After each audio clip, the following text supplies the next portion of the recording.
હવે કરીશું વાત સ્થાનિક સ્વરાજ્યની ચૂંટણી વિશે।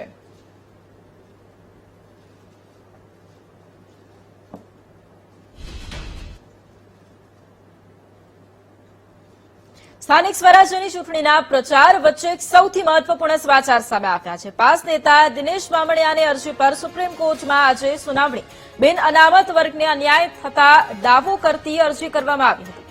ગુજરાત ચૂંટણી આયોગે સુપ્રીમ કોર્ટમાં કેવિયેટ દાખલ કરી। અરજી સામે ચૂંટણી આયોગને સાંભળવા માટે કેવિયેટ દાખલ કરાઈ। સ્થાનિક સ્વરાજ્યની ચૂંટણી રોકવા માટે સુપ્રીમ કોર્ટમાં અરજી કરવામાં આવી હતી। ચૂંટણી પર રોક અને અનામતને પડકારતી અરજીની સુનાવણી કરવામાં આવશે।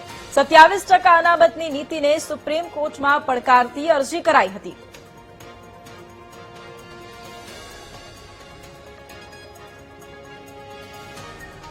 તો અરજી પર આજે સુપ્રીમ કોર્ટમાં સુનાવણી હાથ ધરવામાં આવશે। અરજી સામે ગુજરાત ચૂંટણી આયોગની કેવિયેટ અને અરજદાર સાથે આયોગને પણ સાંભળવા માટેની અપીલ। 27% અનામતની નીતિને સુપ્રીમ કોર્ટમાં પડકારતી એક અરજી કરવામાં આવી છે। સ્થાનિક સ્વરાજ્યની ચૂંટણીના પ્રચાર વચ્ચે આ એક સૌથી મોટા સમાચાર છે। પાસ નેતા દિનેશ બામણિયાએ અરજી કરી હતી સુપ્રીમ કોર્ટમાં।